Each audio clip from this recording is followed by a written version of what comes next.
Okay, may muntang na tuntunan. Dicho-dicho na lang ka, or you want an opening statement from me, or mga tanong na lang? Anyway, we're happy that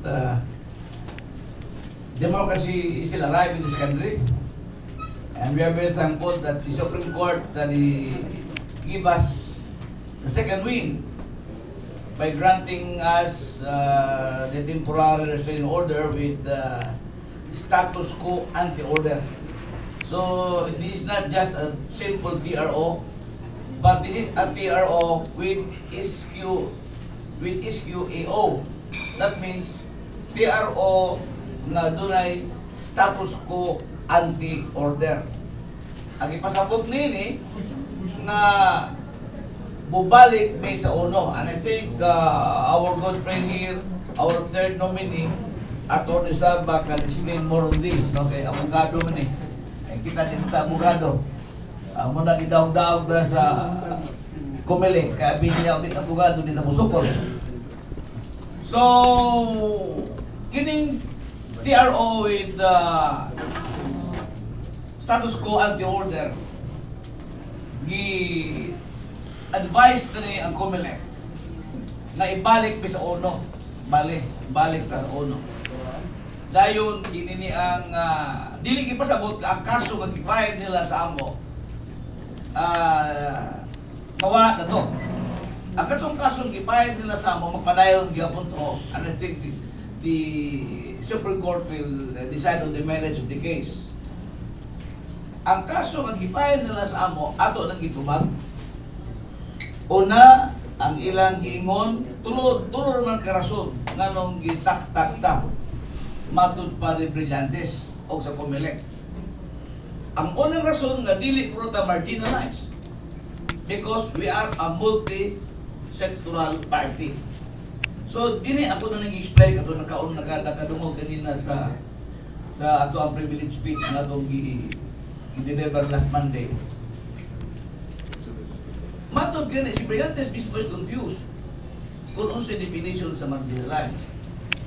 Winit pa di pangayawaan o opinion ang duha ka mga dagkong inila ng mga framers sa Constitution at the same time ang constitutionalist, si Father Bernas o si former Comelec chairman Christian Munsud.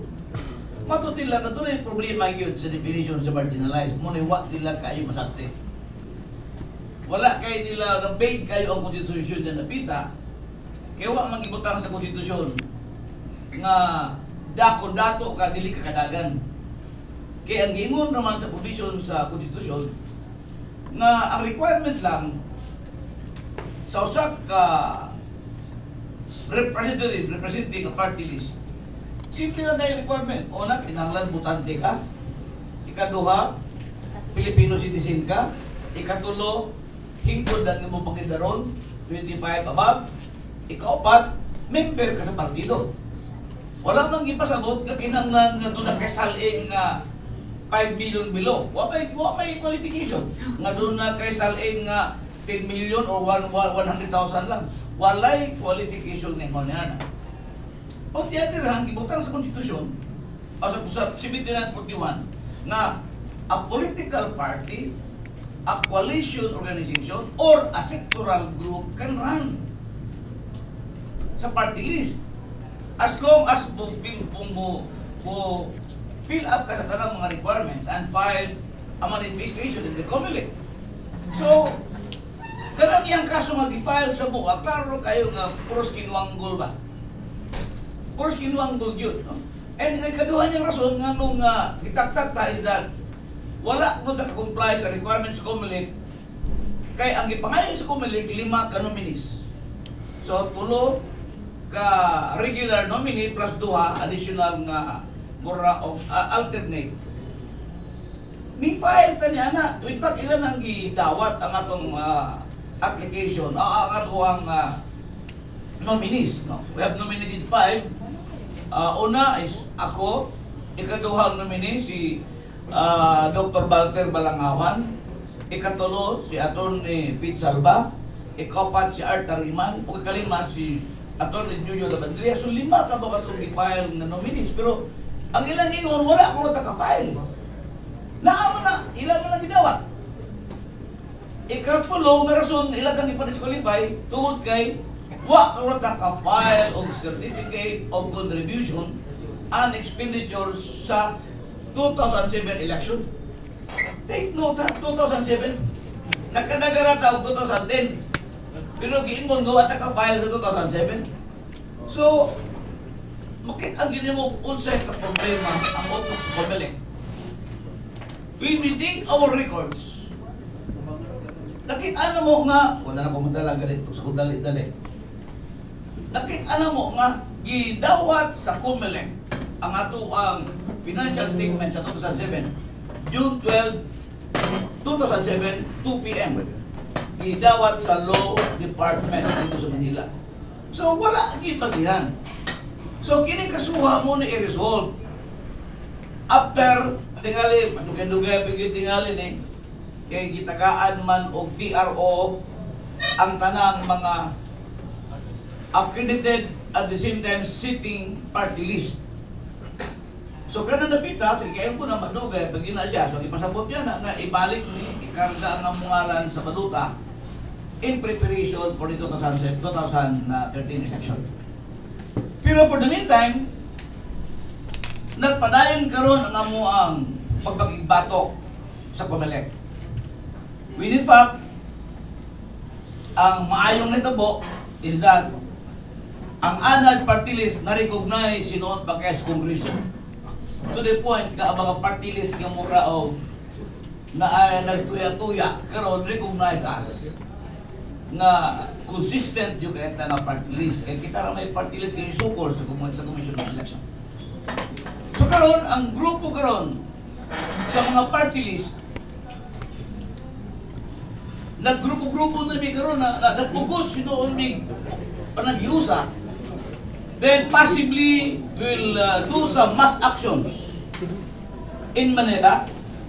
Kay ang katarungan na dyan sa Comelec karon nga ang akbayan o ang bayan muna ilang gitagaan o kinini ang Gusig Dalturan tungod sa ilang track record. So nawa na itong rason sa marginalized, nawa na sa itong rason sa kinini ang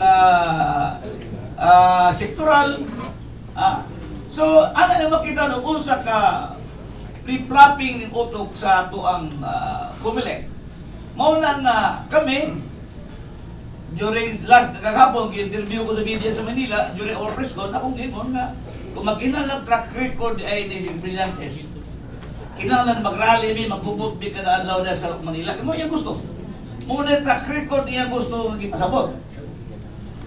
So we decided, the group or the pro-democratic group party list in Congress, naghimo na mga silent protest. Sa una, wag ina nila himuha. So there were around 20 party list kaya kuyo sa silent protest, iputangan sa ilahang dito sa ilahang dugbungbong, ibutang dito nga ang bayan muna, kurang kita na ang tuno, ang bayan muna may angkot nga sila ray tinuuray nga party list. So kung doon na mo yung mga needs, mga requirements, mga donation, etc. ato na mo dito sa bayan muna. So mura og silent protest na ang gimo sa mga party list ka sa una, dili-dili kayo may relasyon nato. Pero karon they are now with us. Then, ang lawom-lawom ani is that doon na may himuon ng mga move tingali na for his ouster. So possibly mass action may para demand for his resignation. Or kung dili pa yun, tingali we will file for the impeachment.